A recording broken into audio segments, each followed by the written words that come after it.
옛날에는 25살 이상도 이렇게 집사 주고 그랬었는데 총각 집사, 처녀 집사. 필요하신 분들은 얘기하시면 되겠습니다. 고향의 집에서 함께 하도록 할게요.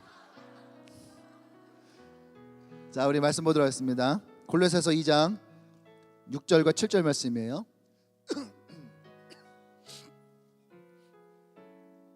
골로새서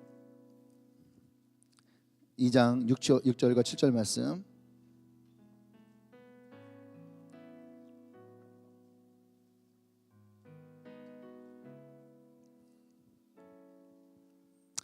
차였으면 한 목소리로 함께 봉독합니다. 시작. 그러므로 너희가 그리스도 예수를 주로 받았으니 그 안에서 행하되 그 안에 뿌리를 박으며 세움을 받아 교훈을 받은 대로 믿음에 굳게 서서 감사함을 넘치게 하라. 아멘. 우리 말씀 제목 볼까요? 시작. 그리스도 안에서 세우라. 오늘 말씀에 보면은 너희가 그리스도 예수를 주로 받았으니 그 안에서 행하라. 예수를 받았으니 행하라. 그리고 그 안에 뿌리를 박으며 세움을 받고 교훈받은 대로 믿음에 굳게 서서 감사하라. 아멘. 근데 이 말씀이 있는 이 6절과 7절 앞뒤에 중요한 말들이 하나씩 있어요. 그게 뭐냐면 2장 1절에 보면은 내가 너희와 라오디게아에 있는, 그러니까 이 골로새 교회와 또 어디에 보낸 거예요? 라오디게아 교회에 이 편지를 동일하게 같이 보냈다는 얘기죠. 이 이야기를. 그러니까 라오디게아 교회가 어떤 교회냐? 골로새 교회 여러분 잘 모르잖아, 그죠? 근데 우리가 라오디게아 교회는 좀 들어서 알잖아요. 라오디게아 교회의 특징이 뭐예요? 뜨겁지도 않고 차갑지도 않고, 그렇죠?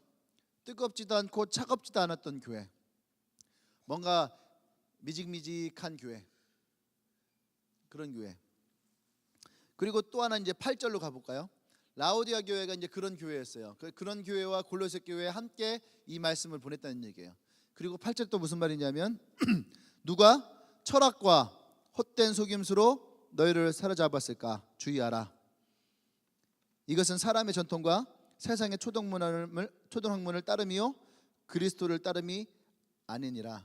그러니까 이 교회들 가운데에 헛된 철학, 잘못된 철학과 헛된 속임수가 이들 안에 있었다 없었다? 있었다라는 거예요. 이것을 다른 말로 하면 무슨 말이냐면 이들 교회 안에 지식적인 것들로 충만하다는 거예요. 지식적인 것들로.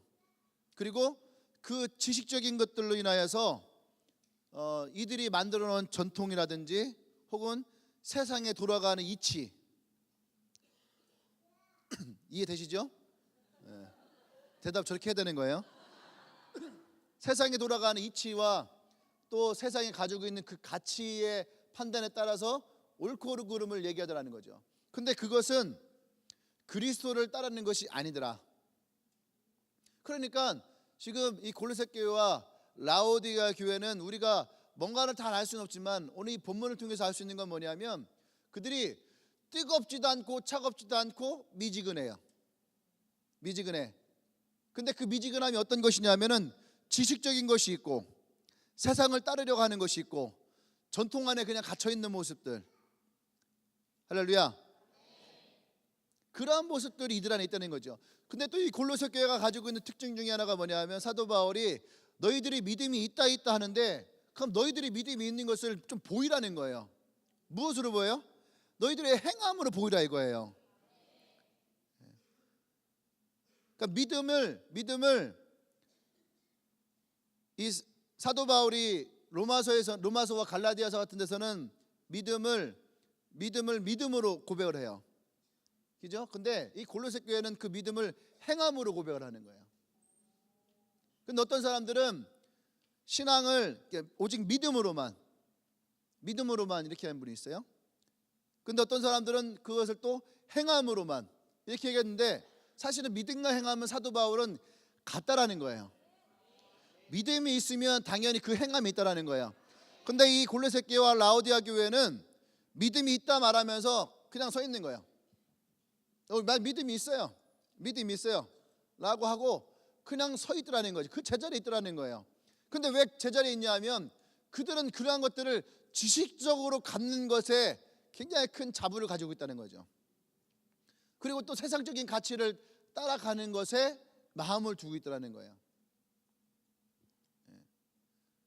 근데 믿음은, 사도 바울은 믿음은 그냥 가지고 있는 것이 아니라 믿음은 우리에게 행함으로 볼 수 있는 것이다.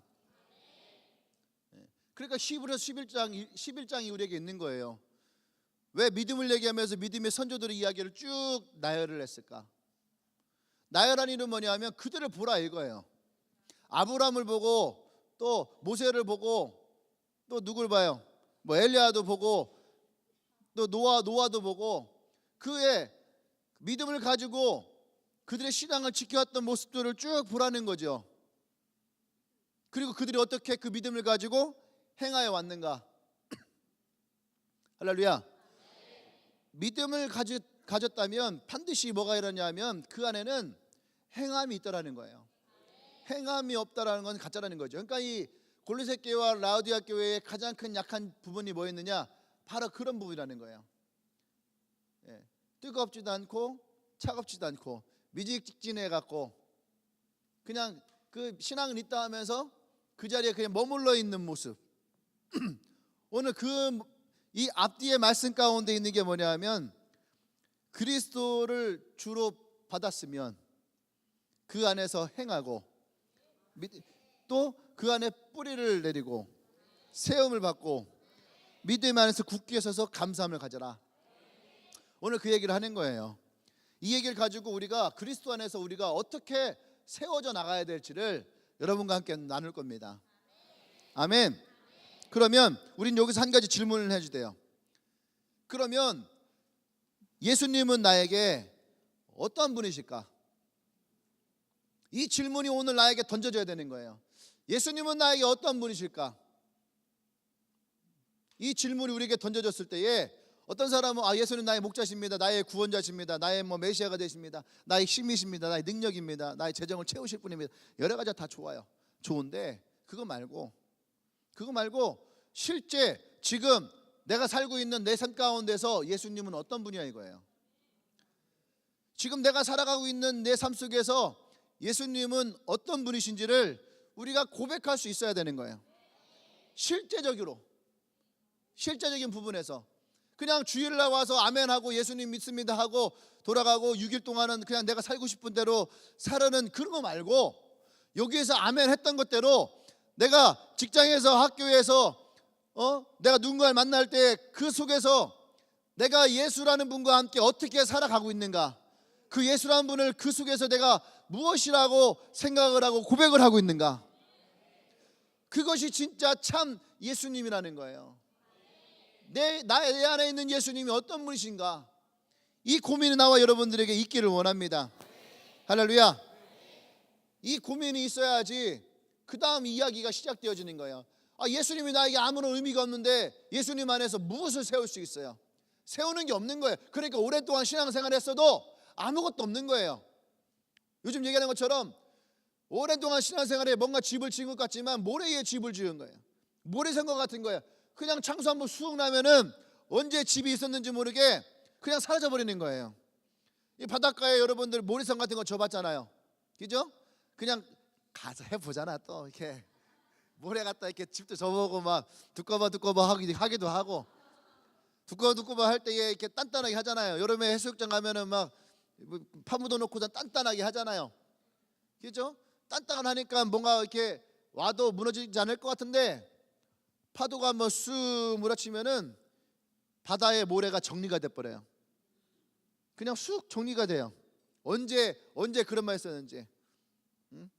또 연애하는 사람들 가면 또 바닷가에다가 막 하트 그려놓고 뭐 하는 거 있잖아. 막 미정 또 뭐 승환 해놓고 하트 해놓고 막 이런 거 하잖아, 그지? 근데 파도 한번 쑥 몰아치면 언제 그 글씨가 쓰여졌는지 모르게 그냥 정리가 싹 돼요. 근데 오늘 이 말씀에서 예수 그리스도를 받았다라는 거예요. 그 받았다라는 것이 어떤 것인지 이것이 분명해야지 우리가 그 다음을 갈 수가 있는 거예요. 예수님이 나에게 어떤 분이실까? 먼저 우리에게 이 고백이 있기를 원합니다. 그러니까 보세요. 예수님이 제자들을 불러다 놓고 가이사랴 빌립보에서 판성전 앞에서 너희들은 나를 누구라 하느냐, 이 고백을 먼저 하잖아요. 주는 그리스도시요 살아계신 하나님의 아들입니다. 베드로가 했던 이 고백 위에 뭐라고 하는 거예요? 내가 이 고백 위에서 내가 반석 위에 교회를 세우리니. 이 고백이 있어야지 그곳에서 세움이 일어나는 거예요. 세움이 일어나야지 대적의 문이 우리를 취할 수가 없는 것이고, 그리고 우리에게 뭐예요? 천국의 열쇠가 주어지는 거예요. 그래야지 여러분의 기도를 할 때에 풀면은 풀리고 묶으면 묶여지고. 할렐루야. 그냥 앞에 있는 거 따로 듣고 중간에 있는 거 따로 듣고 마지막에 거 따로 들어버리면은 그냥 고백은 고백대로, 그죠? 그리고 집은 집대로, 그 다음에 천국의 열쇠는 천국의 열쇠대로. 아무리 기도해도 응답되지 않는다고 하고 풀리지가 않고. 왜 그래요? 대적의 문이 나의 집을 계속 치고 있는데 무슨 응답이 되겠냐고. 그러니까 왜 나는 항상 대적이 나를 칠까요? 반석 위에 집을 짓지 않았으니까 언제든지 들어오는 거지. 안 그래? 여러분 문 다 열어놔봐요. 그러면 도둑이 들어와 안 들어와? 들어오는 거예요. 그냥 노숙자도 막 들어오는 거예요. 고양이도 들어오고 새끼도 낳고 그러는 거예요. 에? 그러면은 그것을 무엇으로 해요? 주님이 어떤 분이신지를 정확하게 얘기를 해야지 그 위에 반석 위에 교회가 세워지고 집이 세워지고. 할렐루야. 그러니까 오늘 사도 바울이 이 말씀 속에서도 너희가 믿음이 어떠한지를 분명히 보는데, 근데 다양스러운 한간이 뭐냐면 이미 너희가 그리스도를 주로 받았다라는 거예요. 받았으니까 받은 것대로 이제 어떻게 살아가야 될지를 얘기합니다. 자, 그럼 첫 번째, 그리스도를 주로 받았다는 것이 무슨 뜻일까요? 그리스도 예수를 주를 받았다, 이것이 무슨 말을 의미하는 것일까? 분명히 예수님이 이 땅에 오실 때에 유대의 왕으로 이 땅에 오시고, 예수님이 이 땅에 오시면 진짜 왕이 오고, 그 왕은 누구의? 다윗의 후손이고, 그리고 우리를 구원할 것이고, 이 모든 전쟁을 다 종식시키시고 우리에게 참 평안을 주실 분 그분이 바로 예수 그리스도 맞습니까? 자, 그것이 성경에서 얘기하는 메시아라면 오늘 나와 여러분들에게 찾아오시는 메시아는 이런 분이어야 되는 거예요. 나의 삶의 모든 것을 송두리째 다 바꿔놓을 수 있는, 내게 일고 있는 모든 불안을 다 해결하고 모든 두려움을 끝내고, 할렐루야, 나의 인생의 왕으로, 나의 인생의 주관자로 내게 찾아오시는 분, 그분이 주님이 되어야 되는 거예요. 그래서 이 주라는 말은 퀴리오스라고 하는 헬라어를 가지고 있는데, 그 뜻은 뭐냐면 주인과 종의 관계를 얘기하는 거예요. 그러니까 우리가 주님 할 때는 우리는 예수님이 나의 주인이 되어야 되는 거예요. 내가 종이 되어야 되는 거예요. 그래서 그분이 나를 다스릴 수 있어야 되고 나를 인도할 수 있어야 되고. 할렐루야. 그래서 그 종은 주인이 말하는 대로 순종할 수 있어야 되는 거예요. 이 순종함이 없으면은 더 이상 종이 아니에요. 근데 예수님은 우리를 너무너무 사랑하셨기 때문에 요한복음에서 더 이상 너희를 종이라 하지 않을 것이다, 너희를 형제라 할 것이고, 그리고 또 이제 또 어떻게 해요? 로마서에 가면 뭐라고 합니까? 양자 영으로 여겨 주셔서 너희를 이제 하나님의 자녀가 됐다라는 거예요. 그리고 자녀로 끝나는 것이 아니라 이제 그 유업도 함께 이을 자가 되었다라는 거예요. 할렐루야. 아멘. 이것이 진짜 주인과 종의 관계예요. 그래서 구약 시대에 종과 관계를 맺고 이 근로계약을 했나? 그 근로계약을 맺어갖고 종과 주인의 관계를 가지고 살잖아요. 그럼 나중에 계약을 갱신할 때가 돼요. 그 주인이 묻죠. 너 더 내 밑에 있을래? 해서 그 종이 더 있겠다라고 하면은 그때는 법이 바뀌는 거예요. 종으로서의 지위가 아니라 아들로서의 지위로 격상을 시켜버려요. 예. 그냥 종으로 두지 않는 거죠. 함께 살아가는 거예요. 그러니까 종이 아니라 가족으로 받아들이는 거예요. 할렐루야. 그러니까 예수님도 더 이상 우리를 종이라 하지 않겠다는 거죠. 여러분, 우리가 예수님을 내 마음에 주로 받아들였다라고 하는 것은 그거예요. 나의 삶을 주님께 드릴 때에 주님이 나를 다스리지만 다스림으로 끝나는 것이 아니라 그분이 나를 사랑하시고 인도하셔서 그래서 그분이 나와 함께 하기를 원하시니까 우리를 구원하시는 거예요. 그래서 어디를 입고 갑니까? 천국으로. 할렐루야. 그래서 이것은 강제적으로 할 수 있는 것이 아니에요. 주님을 내 마음에 모신다라는 것은 강제적이지 않아요. 그러니까 어릴 때부터 우리가 유아 세례인데 유아 세례에서 어떤 분들은 이렇게 무용론을 하시는 분이 있어요. 어릴 때 알지도 못하는 것들에게 세례를 줘봤자 뭐하냐, 이렇게 얘기하시면 뭐 틀린 말은 아니죠. 그죠? 근데 우리의 신앙이 분명하게 주님 위에 세워진다는 것은 내가 예수님을 내 마음으로 영접할 때에. 자꾸 부모들은 자녀들을, 이게 대승불교가 있고 소승불교가 있어요. 소승불교는 각자가 부처님을 믿어야 돼. 대승불교는 부모가 믿으면 자녀는 안 믿어도 괜찮아. 그냥 자연스럽게 그 불력이 내려가게 돼 있는 거예요. 그게 대승불교예요. 근데 마치 기독교를 대승불교적인 거 느껴지는 거예요. 부모님 믿으니까 자녀도, 그러니까 자녀들도 부모님이 예수 믿으면은 자녀들도 기독교라고 쓰긴 하잖아. 근데 교회를 안 다녀. 근데 종교는 기독교야. 이건 잘못된 거예요. 신앙은 내가 예수를 만나야 되는 거예요. 그것이 분명히 세워져야 되는 거죠. 강제적이지 않아요. 저도 어릴 때에 갈등이 참 많았었어요. 왜냐면은 제가 예수님을 고등학교 때 만났거든요. 중학교 말 고등학교 올라갈 때. 그때 이후부터 저는요, 제가 얘기했잖아요, 주일날 교회 가는 것을 갈등해 본 적이 한 번도 없어요. 당연히 주일날은 교회 가는 거예요. 고3 때도 마찬가지예요. 당연히 주일날 교회 가야지 돼. 학교 선생님 주일날 학교 나와, 아니 나 교회 가야 돼. 그래서 전 2시까지 갔어요. 5시에 끝나고 그래가 농구하고 그랬는데 중3 이전에는요 매일 갈등했어요. 매일. 초등학교 때는 은하철도 999 때문에 메텔이 그렇게 예뻤거든요. 근데 그걸 볼 수가 없었고, 중학교 때는 이게 오후 2시예요. 중학교 때 저는 친구 집에서 참 많이 잤거든요. 중학교 2, 3학년 때는 거의 친구 집에서 주말을 잤던 것 같아요. 그러니까 엄마가 항상 물어봐요. 오늘 교회 갔어? 이 질문을 항상 해요. 근데 항상 갈등이 뭐냐면 친구랑 놀다 보면은 교회를 그때 가고 싶지 않은 거예요. 가긴 해야 되는데 친구들과 놀아야 되고, 또 하나는 2시에 항상 축구를 했어요. 2시에 축구를 하니까 축구를 너무너무 좋아하는데 예배 때문에 축구를 못 하는 거예요. 그게 갈등이 생겼어요. 근데 내가 예수를 만나고 나니까 고등학교 때 갈등이 없어요. 첫 번째로 2시 예배를 드리지 않고 9시 예배를 드렸어요. 그 다음 또 하나는 뭐냐면 축구를 할 수가 있었어요. 물론 나의 갈등은 사라졌지만, 근데 분명한 것은 내가 예수님을 만나고 나니까 예배에 대한 갈등은 사라지더라는 거예요. 근데 예수님을 온전히 만나지 못하니까 갈등이 되고 움직여지게 되고 어려움이 생기고. 주님은 우리를 겉으로만 구원자로 오시지 않았다는 거예요. 그분은 우리를 위해서 이 땅에 오셨고 십자가를 지시고 우리를 위해서 그 십자가의 보혈로 우리를 구원하실 때에 그분은 마음속 깊이 나와 여러분들을 사랑하는 그 마음이 있었다는 거예요.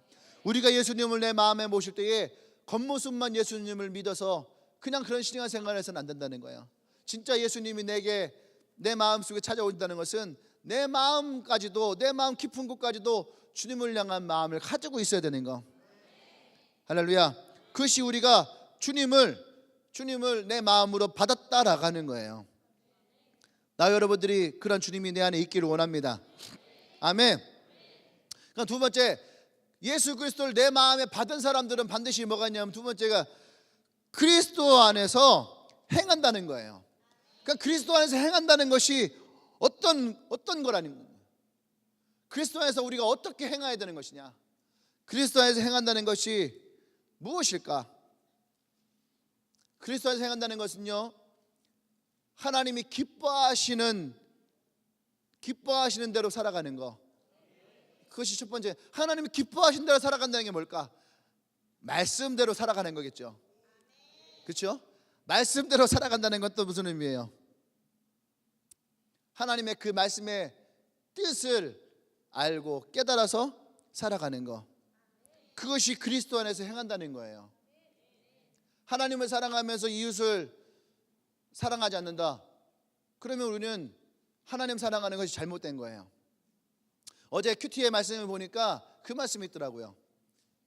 나이 많은 사람을 아버지로, 나이 많은 여자를 어머니로, 또 여자를 자매로, 남자를 형제로, 나의 영적인 가족으로, 그 사람들을 나의 영적인 가족으로 삼고 인정하지 아니하면 그것은 믿음이 없는 것과 같은 것이다.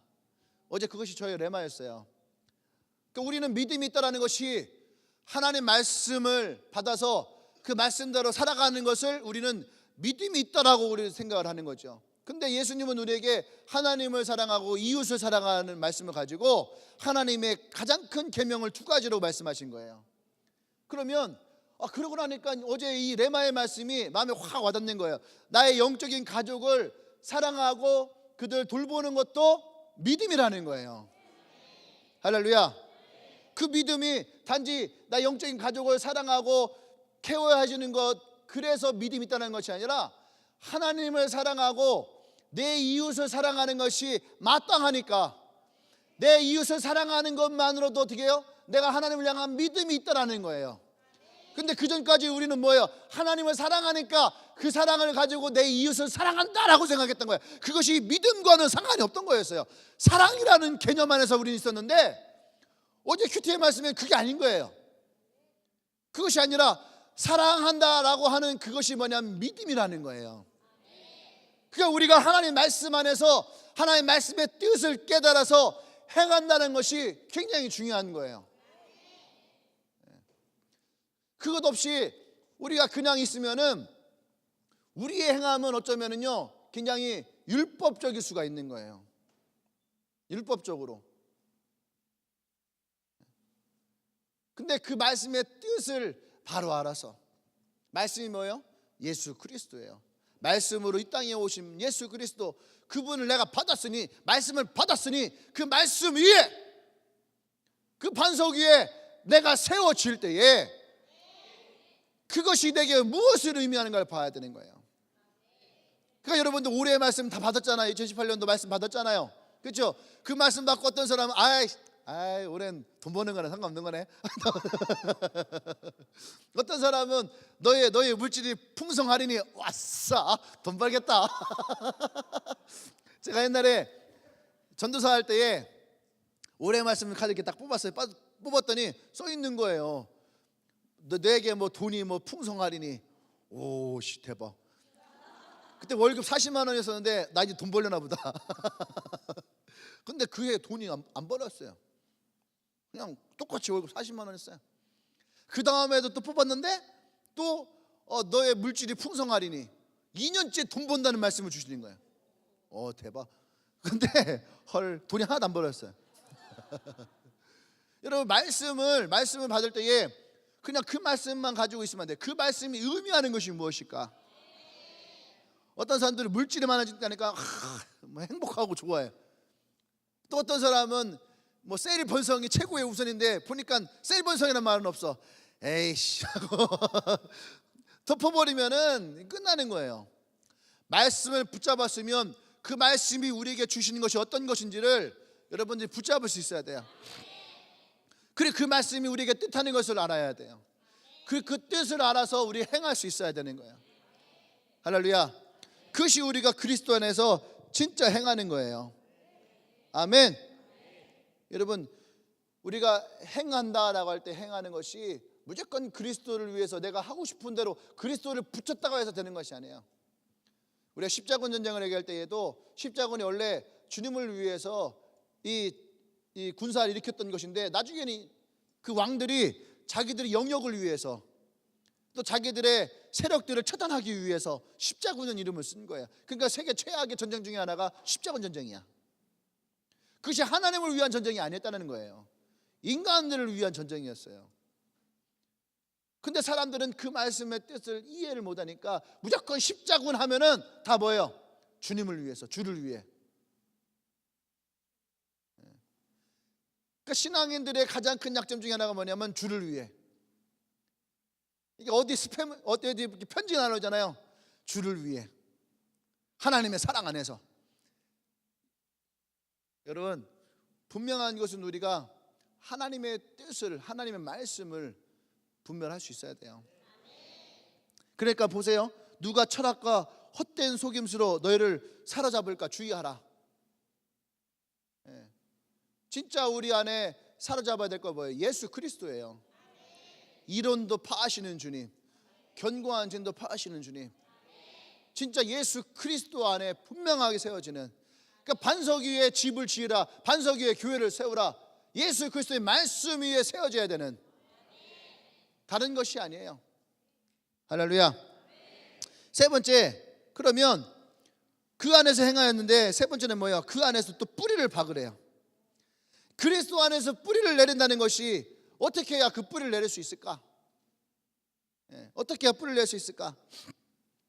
지난주에 설교할 때에 그런 설교했지요. 풍랑이 일고 창수가 나면, 그죠? 뿌리가 없는 것들은 그냥 다 쓸려 내려가는 거예요. 반드시 뿌리가 그 밑에 내려가야 된다. 할렐루야. 그러면 우리가 이 뿌리를 어떻게 내야 될 수 있을까? 그러려면 앞에 두 개가 있어야 되는 거예요. 앞에 두 개가. 첫 번째는 뭐예요? 예수님을 주로 받아들일 수 있어야 되는 거예요. 그 다음에 예수님의 말씀으로 우리가 삶을 살아갈 수 있어야 돼요.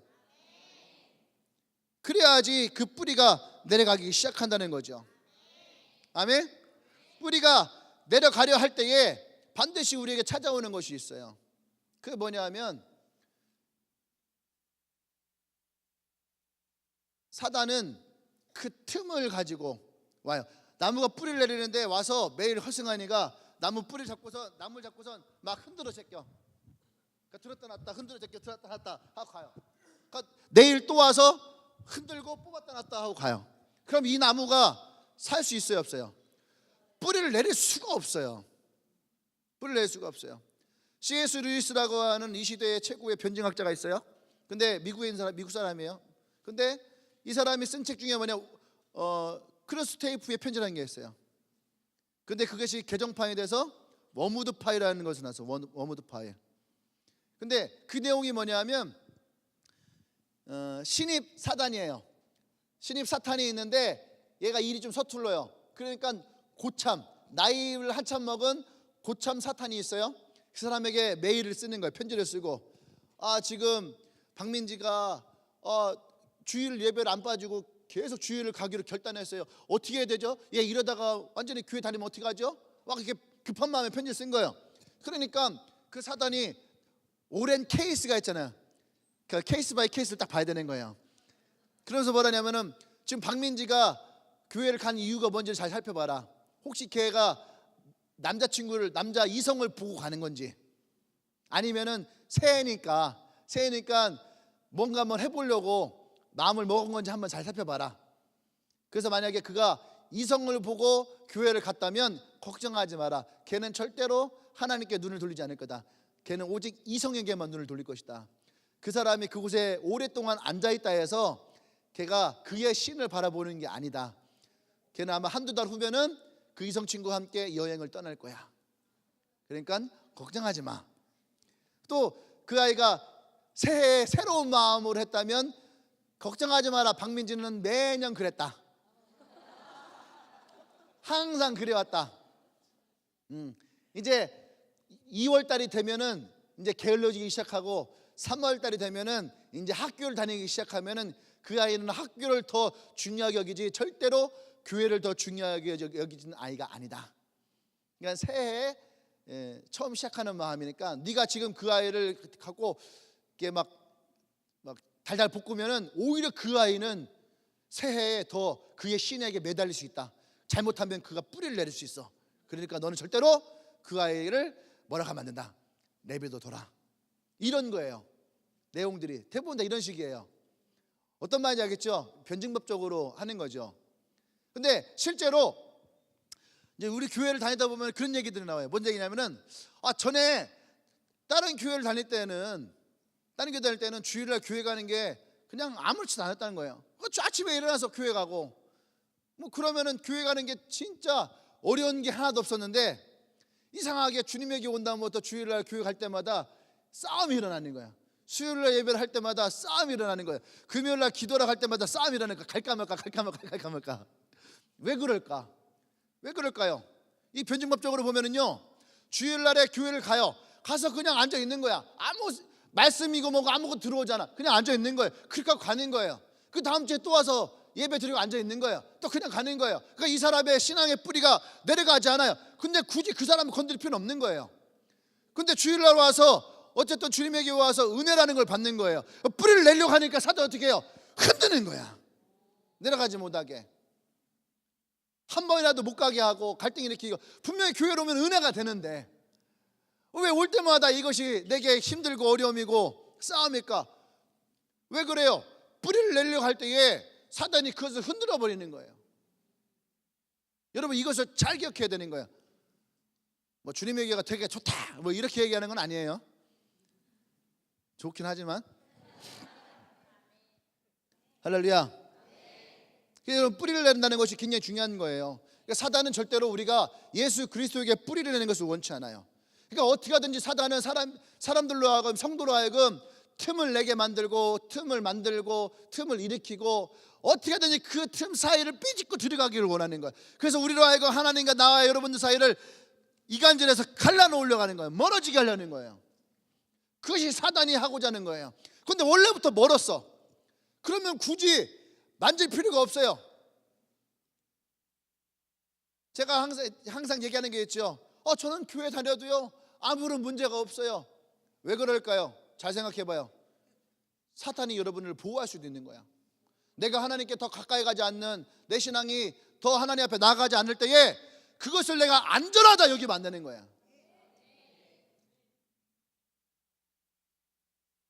평안하다 여기면 안 되는 거예요. 오히려 사단이 여러분들에게 어떤 문제가 생기지 않게 사단이 보호할 수도 있는 거야. 억지 같지만 왜? 그래도 신앙 있는 사람들은 문제가 생기면 기도하러 가거든. 근데 이 사람이 기도하지 않게 하려면 어떻게 해요? 문제가 없어야 돼. 일상에 아무런 문제가 없어야 돼. 그냥 내가 살아가는 것이 평화라 생각하고 그냥 살아가야 돼. 그래야지 그가 하나님을 찾지 않는 거예요. 근데 어려움이 생기고 문제가 생기면 조금만 신앙이 있어도 어떻게 해요? 하나님을 찾거든. 그러니까 여러분 그냥 내 일상이 평안하다 해서 그것을 기쁨을 여기지 말아요. 믿음의 사람들에겐 반드시 뭐가 냐면 저항이 오게 돼 있어요. 어려움이 오고 저항이 있고 문제가 생길 수 있어요. 그것을 헤쳐나가고 이겨나갈 때에 주님이 우리와 함께 하시는 거예요. 할렐루야. 그래서 여러분들이 뿌리를 내려야 됩니다. 뿌리를 내려야지. 손가락만한 굵기의 나무도요 뿌리가 내려간 것은 여러분 뽑으려도 못 뽑아. 뿌리가 내려가는 것은. 그리고요 뿌리가 왜 내려가는 줄 알아요? 뿌리가 내려가는 것은요 영양분을 흡수하는 거예요. 그러니까 하나님의 지혜로워요. 맛보고 알쩌다. 맛보면 안다는 거예요. 외국 나갔을 때에 제일 어려움이 뭐냐면 음식 문제예요. 대만에 갔는데 대만이 중국이랑 비슷하잖아요. 샹차이라고 하는 샹신동 같은 걸 이렇게 써요. 근데 제가 갔던 적은 대만 원주민들 교회예요. 대만 원주민들 교회는 우리보다 훨씬 일찍 교회가 들어왔어요. 근데 원주민들 교회를 이제 집회를 갔는데 원주민들이 이렇게 음식을 내는 거예요. 교회 뒤에 봤더니 돼지가 한 마리가 있는 거예요. 근데 돼지가 털이 많아. 여기 돼지가 털이 많은가 보다. 멧돼지 뭐 이런 것처럼. 그랬더니 그걸 보고 있으니까 그 교회 여자 장로님이에요. 그분도 성이 황 씨야. 그 황 장로님이 그러는 거예요. 저거 먹을 거니? 아니라고 우리 돼지고기 많이 먹고 왔다고 했더니 다람쥐라고. 다람쥐가 이만해. 다람쥐라고 먹을 거냐고. 안 먹는다고.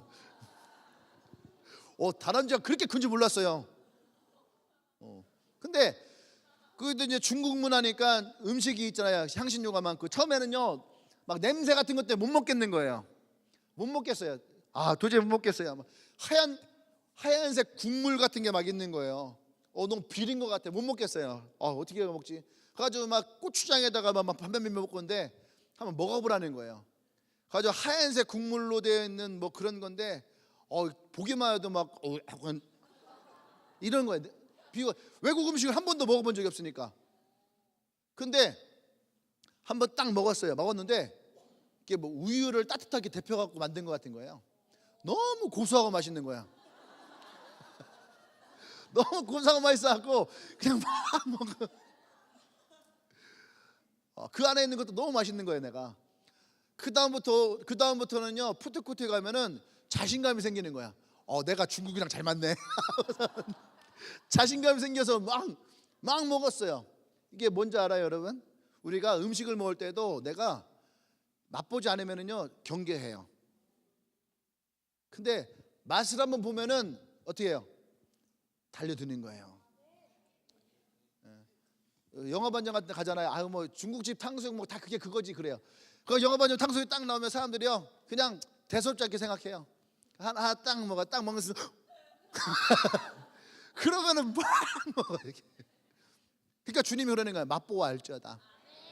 우리가 주님이 어떤 분이신지를 우리가 맛보아 알면 반드시 우리의 뿌리가 그 안으로 깊이 들어갈 수 있다는 거예요.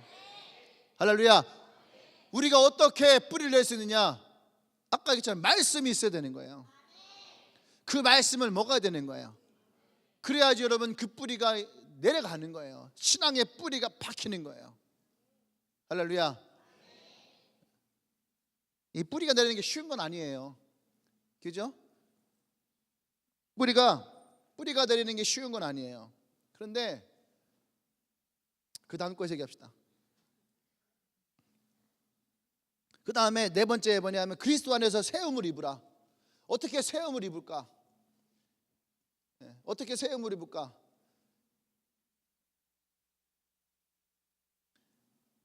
모태신앙의 장단점이 있어요. 그게 뭐냐면 산에 있는 나무는 세움을 입지 않아요. 무슨 말이에요? 나무가 어릴 때부터 그냥 그 땅에 심어져 자라는 거예요. 그냥 세움을 입지 않고 뿌리를 내려서 나무가 자라요. 그죠? 근데 중간에 어디서 캐온 나무들은요 딴 데 심잖아요. 그럼 반드시 버팀목으로 세워놔야 돼. 뿌리가 내릴 때까지. 이해되죠? 근데 이제 산에 심은 나무들은 단점이 있어요.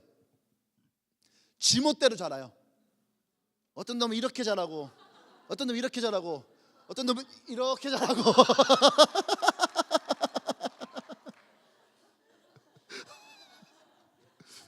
무슨 말인지 알죠? 지멋대로 신앙생활을 하는 거예요. 지멋대로. 그러니까 그런 애들은 이제 오면요 항상 이렇게 하는데 삐딱해요. 우리 교회랑 틀린데?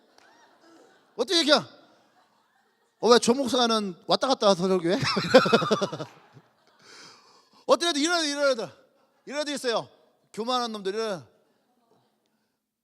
그런 애들이 많다니까요. 이게 이제 장단점이 있는 거죠. 근데 중간에 뽑아온 애들은요 이게요 버팀목을 딱 잡아주니까 어떻게 해요? 위로 올라갈 수 있게 똑바로 올라갈 수 있게 딱 잡아줘요. 그죠? 또 하나 근데 또 이제 그 완전 생짜들은 뭐냐면 나무를 이렇게 잘라 갖고 온 애들이 있어요. 뿌리를 아예 잘라버린 애들, 자르고 나무를 갖다 심은 애들이 있어요. 이 생짜들은 뿌리가 나오기까지 너무 오래 걸려.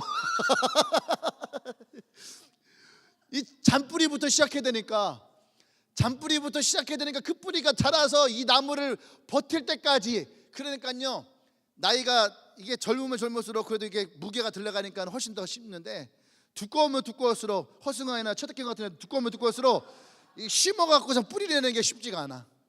그러니까 조금만 불어도 어떻게 해요? 이게 무게에 휩쓸려서 넘어가는 거예요. 내가 살아온 인생의 무게들, 내가 가지고 있던 지식의 무게들, 내가 가지고 있던 삶의 방식의 무게들이 무너뜨려 버리고 넘어뜨리는 거예요. 그러니까 그 안에 반드시 뭐냐면은 이 세움을 입으려면 버팀목이 있어야 되는 거예요. 버팀목이 그것을 딱 세울 수 있게 잡아줘야지 돼. 할렐루야. 그러니까 이 버팀목이 뭐냐? 첫 번째는 하나님이죠.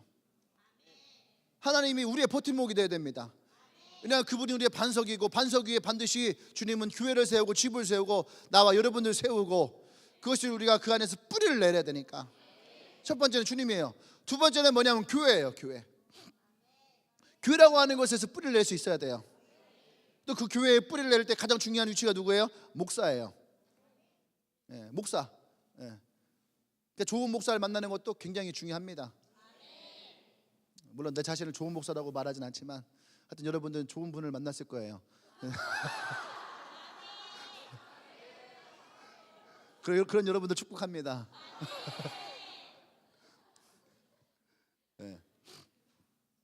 또 세 번째는 뭐냐면 셀이에요. 셀. 공동체죠. 셀. 또 그 셀의 가장 중요한 버팀이 뭐냐면 리더예요. 여러분 리더를 여러분들이 잘 보세요. 하나님한테 순종하는 건 잘하려고 해요. 그리고 목사한테도 순종을 하려고 합니다. 그런데 목사가 얘기하면 주님 얘기했으면 그거 잘 들으려고 그래요. 그 크림 사와라면 크림 사오고 똥 치워라면 똥도 치워주고 다 하는데, 근데 리더에 대한 권위를 인정해야 할 수 있어야 되는 거야. 그런데요, 리더에 대한 권위를 인정하지 아니하면 여러분 그 공동체가 절대 세워지지 않아요. 근데요, 참 신기한 게 세런들은요, 리더에게 뭔가를 자꾸 받기만 하려고 그래. 리더에 자꾸 뭔가를 받으려고만 하는 거예요. 내가 리더에게 뭔가를 공급하지 않고. 근데 여러분이 리더라고 생각해봐요. 어떤 세런 데리고 싶어요? 세런들은 리더에게 위로를 받고 싶고 케어를 받고 싶고 용기를 얻고 싶고 격려를 받고 싶어해. 그죠? 그럼 리더들은 그렇게 해줄 수 있어요. 그런데 세런도 마찬가지예요. 리더들을 격려해주고 위로해주고 함께해주고, 말이라도 내가 언니와 함께 할 거예요, 내가 언니의 힘이 될 거예요, 이 말 한마디가 리더에게 참 중요한데 굳이 나는 받으려고만 하는 그런 사람들이 있어요. 리더의 권위를 인정하고 리더에게 순종해야 되는데 뒤를 받기를 좋아하는 세런들, 옆에 한번 쳐다봐봐요. 이 세런들은 그런 세런들인가? 여러분 잘 봐요. 옛날에 우리나라에 어떤 게 있었냐면 고려장이라는 게 있어요. 고려장. 너무 사는 것이 힘들어갖고 아들이 어머니를 지게에 메고선 산에다 버리려고 하는 거예요. 근데 이제 그 부모는 그래도 자식이 돌아갈 때 길어버릴까 봐 돌로 가는 길을 뚝뚝 떨어뜨리고 가잖아요. 그렇게 엄마를 이렇게 버리고 돌아오는데 그 돌이 있는 거야. 그러니까 돌아와서 딱 보니까 자기 이제 어린 아들이 뭔가 이렇게 지기 같은 걸 막 수저가 만지고 있는 거예요. 너 뭐 하냐 했더니 나중에 아버지가 쓸모없을 때 갖다 버리려고. 그걸 보는 거예요. 이 고리장이 주는 교훈이 뭐예요? 너가 한 대로 너도 똑같이 받게 될 것이다. 부모를 공경하는 것도 있지만 인과응보예요. 네가 한 대로 그대로 받을 것이다. 여러분 세련할 때 리더의 권위를 인정하지 못하고 세련할 때 리더에 순종하지 않으면 여러분들이 세련이 생기지 않는 건 당연한 거예요. 권위를 인정하지 않는 세련에게는 세련이 생기지 않아요. 그러니까 여러분들이 리더에게 순종하고 그 권위를 인정해야 할 수 있어야 돼요. 그래야지 여러분 그 버팀목이 그대로 잘 서서 가는 것이지, 여러분들이 그 버팀목을 인정하지 않잖아요. 어떻게 될 것 같아요? 그쪽으로 쓰러진다니까. 교회는 괜찮은데, 목사는 괜찮은데, 셀에 이 리더의 권위 가운데 서 있지 않으면 그 나무는 그쪽으로 쓰러지게 되어 있는 거야. 그래서 여러분 이 버팀목 세 가지는요 정확하게 묶여져 있어야 되는 거예요. 여러분이라고 하는 한 사람을 세우기 위해서 하나님과 교회와 셀이 합동작전을 펼치고 있는 거야. 그거를 묶어주잖아. 뭐예요? 사랑의 띠로. 우리는 사랑의 띠로 하나가 되었습니다. 네, 죄송해요. 그리고 세움을 잇는다라고 할 때 이 세움은 뭐냐면 여러분들의 삶이 그리스도 위에서 세워져야 되는 거야. 그게 뭐예요? 여러분들의 어떤 사람들은요 다 뭐야? 내가 하고 싶은 대로 계획 다 세워놓고선 거기다가 주님을 얘기를 해요. 그 결과만을 가지고 주님에게 영광을 돌리겠습니다. 이건 거짓이에요. 잘못된 거예요. 있을 수 없는 일이에요. 그것이 아니라 계획과 과정 가운데에 주님이 있어야죠. 계획과 과정은 없어요. 그 결과만 가지고 얘기를 해요. 절대 그러지 않아요. 그 예수님은 요한복음 14장 내가 곧 길이요 진리요 생명이다. 이것이 뭐예요? 내가 곧 길이요 진리요 생명이라는 것은 뭐냐면 그가 계획이 되시고 과정이 되시고 결과가 되시는 거예요. 그런데 우리는 이 계획과 과정을 괴무시해버리고 그냥 결과만 해가지고 내가 나중에 잘 돼서 내가 나중에 돈 벌어서 내가 나중에 훌륭한 사람 돼서, 그런 사람들은 하나님도 업신여겨요. 왜요? 내가 할 때 하나님 도와준 게 뭐 있냐는 거예요. 다 내가 잘나서 내 능력 가지고 내가 지금까지 살아왔는데, 하나님 해주는 게 뭐가 있냐고. 내가 이렇게 헌금했으면은 나 천국이나 좀 데리고 가면 되는 거지. 천국은 돈으로 살 수 있는 게 아니에요. 천국은 명예로도 못 사는 거예요. 천국은 권력으로도 못 사는 거예요. 오직 믿음으로 거듭난 사람이 천국을 들어갈 수 있는 거예요. 근데 무엇으로 우리가 믿어서 거듭날 수 있어요? 말씀 안에서 그 말씀을 가지고 예수 그리스도의 반석 위에 세워지고 그것이 우리에게 뿌리를 내어지고 예수 그리스도에서 새 힘을 입은 사람에게 이 구원의 선물이 주어지는 것이지, 그것이 없는 사람에게 이것이 어떻게 세워질 수 있겠어요? 할렐루야. 그래서 우리가 주님을 모시고 살아갈 때에 중요한 삶의 중심을 둬야 됩니다. 하나님, 교회, 셀, 이 세 가지를 두고 여러분들이 세워져 나갈 수 있어야 됩니다. 할렐루야. 마지막 다섯 번째는요, 믿음에 굳게 서서 감사하며 넘치게 해라. 믿음에 굳게 서야 돼요. 왜 히브리서 11장이 한 사람의 이야기만 하면 되지, 왜 아브라함에서부터 수많은 사람들의 이야기를 쭉 나열을 했을까? 왜 그랬을까요? 그것은요, 사람들마다 믿음에 굳게 서는 하나님의 믿음의 방법이 다르기 때문에 그래요. 믿음의 방법이 다 달라요. 다 똑같지 않아요. 아브라함에게는 뭐예요? 이삭이에요. 이삭, 그 아들을 줄 때까지 기다리는 믿음이에요. 근데 아브라함이 내가 너에게 이삭을 줄 것이다, 아멘 해놓고선 그냥 가만히 있어요. 이삭이 생길 때까지 가만히 있어요. 그럼 생기지 않아요. 노아야 100년 후에 큰 홍수가 있을 것이다, 내 주님 믿어요, 100년 후에 큰 홍수가 있을 거예요, 믿어요 하고 100년 동안 노아가 앉아서 기다리고 있어요. 오늘이나 내일이나 비가 올 때까지 기다렸어요. 그러면 어떻게 돼요? 노아가 비가 왔을 때 쓸려 내려가는 거예요. 그 사람의 믿음 위에 서 있는 하나님의 방법이 다 다른 거예요. 노아는 배를 만들었고, 아브라함이 이삭을 낳았고, 모세는 홍해를 가르고, 여호수아는 가나안을 정복하고, 요셉은 그들을 어떻게 애굽에서 민족을 일으키는 그 기회를 갖고, 우리의 믿음의 조상들마다 하나님이 행하셨던 그 믿음의 방법들이 다 달라요. 그래서 우리가 그것을 보고 우리의 믿음에 굳게 설 수 있어야 되는 거예요. 믿음은 보이지 않는 것이 아니에요. 믿음은 이미 보여진 거예요. 그것을 보고 우리가 세워져 나가는 거예요. 무엇으로 우리가 믿음으로 굳건하게 세워질 수 있느냐? 그들의 믿음의 선조들의 길을 보고 하나님이 어떻게 우리 가운데 행하셨는지를 우리가 알아야 되는 거예요. 그래야지 우리가 믿음이 굳건하게 세워져 나가는 거예요. 할렐루야. 여러분, 믿음이 보이지 않아요? 거짓말이에요. 믿음은 보이지 않는 것이 아니에요. 믿음이 있어요. 믿음이 보여요. 믿음이 이미 우리에게 주어진 거예요. 근데 문제는 뭐예요? 내가 하고 싶지 않은 거예요. 내가 하고 싶지 않은 것이고, 내 것을 포기하고 싶지 않은 것이고, 나를 희생하고 싶지 않은 거예요. 그냥 거저 얻기를 원하는 거죠. 그렇게 해서는 여러분은 아무것도 주어지지 않는 거예요. 믿음에 굳게 서야지. 그 다음 뭐가 나요? 감사가 넘치는 거예요. 네가 무엇을 구하든지 두 마음은 품지 말라잖아요. 두 마음은 품지 말아야지 하나님이 주실 때에 그 온전한 것을 받지. 그것이 믿음 위에 굳건히 세워져야 되는데, 감사가 있어야지 그 감사가 우리에게서 넘쳐나요. 할렐루야. 그것이 우리에게 사라져버리면 결코 우리에게 주어지잖아요. 절대로 여러분, 신앙은요 한 단면만을 볼 수 없는, 저 사람은 믿음은 좋은데 행함이 없어, 거짓이에요. 저 사람은 기도는 열심히 하는데 응답은 잘하는데 거짓이에요. 있을 수가 없는 거예요. 저 나무는 너무 좋은데 열매가 안 그래요. 그 나무는 열매를 보면 안다고 하잖아.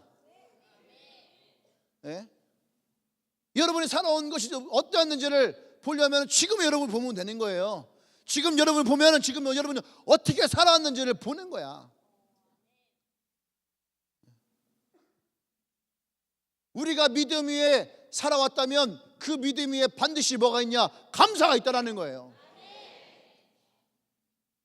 믿음 위에 굳건하게 서 있는 것을 무엇으로 알 수 있느냐? 감사가 그 사람에게 얼마나 넘치고 있느냐? 그것을 보는 거예요. 근데 감사 없는 사람 특징이 뭐예요?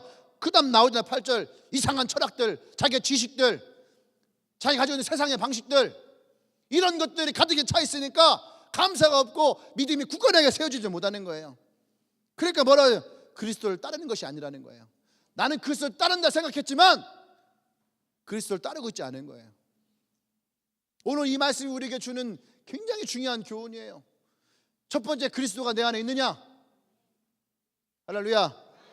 그리고 그 그리스도가 내 안에 있어서 내가 그리스도의 그 말씀을 가지고 내가 따르고 있느냐? 아멘. 또 그 말씀 가운데 내가 뿌리를 내리고 있느냐?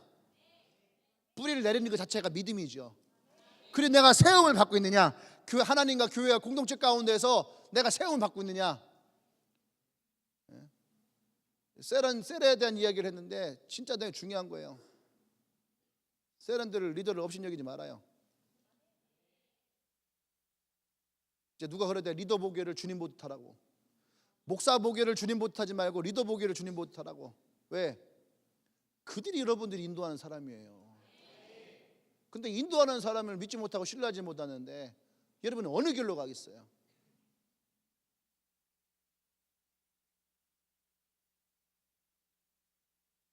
여러분들 누구나 다 나중에 다 리더가 됩니다. 근데 분명한 것은요, 내가 한 것만큼 따라오게 돼 있어요.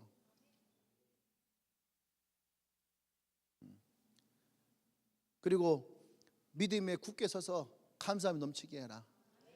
반드시 이런 사람들은 믿음에 굳게 서게 돼 있어요. 이렇게 했는데 믿음에 굳건히 서지 않으면 그건 잘못된 거죠. 그리고 그런 사람들에게는 반드시 뭐야? 감사가 넘치게 될 것이다. 이것은 사도 바울이 감옥에 갇혀서 자신이 살아왔던 그 인생을 가지고 골로새 교회와 이 라오디아 교회에게 보내는 편지예요. 사도 바울은 이것을 경험한 거예요. 또 여러분, 이 교회를 향해서 예언하는 거죠. 예언과 같은 말씀이에요. 오늘도 우리에게 동일하게 이 말씀이 예언과 같은 말씀으로 들어오기를 원해요. 할렐루야. 그래서 여러분들이 정말로 그리스도 안에서 온전하게 세워질 수 있는 2018년도가 되기를 원합니다. 할렐루야. 첫 번째는 그리스도에게서 세우심을 받으십시오. 두 번째는 교회 안에서 세우심을 받아요. 세 번째는 셀 안에서 세우심을 받으십시오. 할렐루야. 기도합시다. 함께 기도하십시다. 오늘 이 몇 가지 이야기들 가운데 여러분들은 어떻게 그리스도 안에서 세움을 가지고 있어요?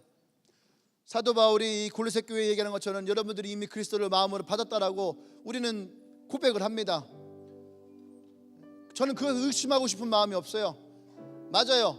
여러분들은 예수 그리스도를 구주 영접했기 때문에 오늘 이 예배에 와 있고 지금 우리와 함께 하고 있는 거예요. 그러면 우리 그 다음에요, 그 말씀으로 하나님 뜻 가운데에 우리가 행하고 있느냐 이거예요. 나의 삶이 그리스도 안에서 행하고 있느냐, 나의 중심이 그리스도 안에 서 있느냐, 또 교회와 셀과 하나님 나라 안에서 내가 세워져 가고 있느냐, 아니면 여전히 나 혼자 독구다이로 나 혼자 스스로 저 먼 산 위에서 혼자 삐뚤어진 모습으로 휘어진 모습으로 그냥 거기서 그렇게 살아가고 있느냐. 오늘 이 시간 우리가 기도할 때에 우리가 그렇게 기도하십시다. 주님과 교회와 공동체 안에 그 보호와 버팀목 안에 내가 온전하게 세워져 나가기를 원합니다. 나의 믿음의 뿌리가 내려지기를 원합니다. 하나님의 말씀을 맛보아 알기를 원합니다. 더 그것을 사모하기를 원합니다. 하나님 나와 함께하여 주시옵소서. 우리 주여 주 기도합니다. 주여.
할렐루야. 우리 하나만 더 기도하십시다.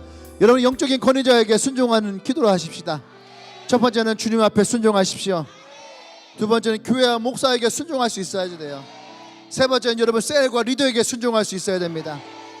우리 함께 시간 기도할 때에 특별히 셀과 리더에게 순종하는, 그래서 이 교회가 정말로 이 공동체가 살아서 초대교회와 같이 이 셀들이 강력하게 일어나는 그런 교회가 되기를 원합니다. 우리 주여 한번 저 기도합니다. 주여.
할렐루야.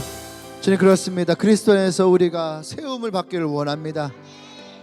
예수 그리스도의 복음 안에서, 또 주님이 피로 값주고 세우신 교회 안에서, 성령의 인도와 역사 있는 셀 안에서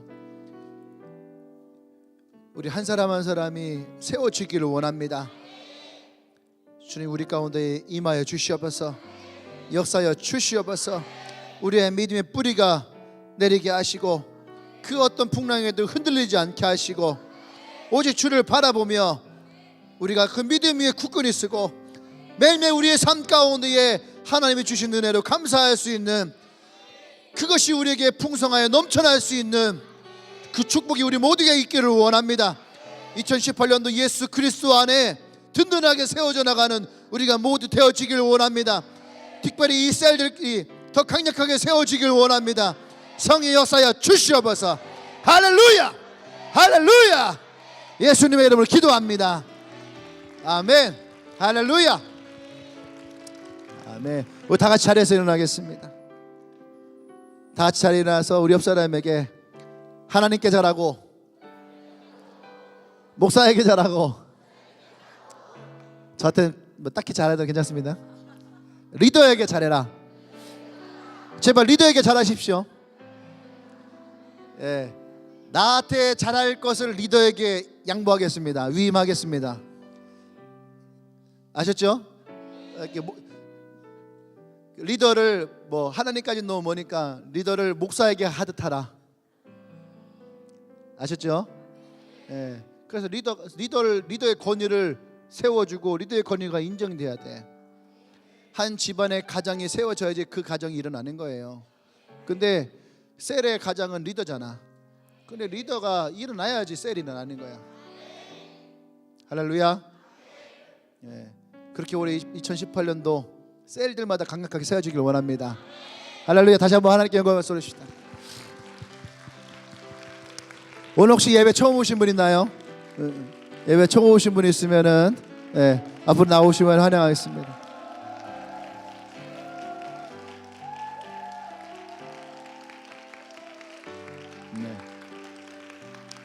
네, 기도하겠습니다. 주님 감사합니다. 오늘도 귀한 우리 형제자매 함께합니다. 주님 말씀하셨던 것처럼 여성을 자매로, 남성을 형제로 인정하고 받아들였던 말씀과 같이 오늘 이들을 우리의 영적인 가족으로 받아들이기를 원합니다. 그를 축복합니다. 예수 그리스도 안에서 우리가 한 가정이 되게 하시고 주의 은혜와 사랑 함께 나눌 수 있도록 주님 축복하여 주시옵소서. 이제는 우주 예수 그리스도의 은혜와 하나님의 크신 사랑과 성령의 교통 역사하심이 이제 그리스도 안에서 뿌리를 내리고 또 세움을 받아 자라기를 소망하는 주님에게 모든 성도들 위해 지금으로부터 영원토록 함께 하시기를 간절히 축원하옵나이다. 아멘.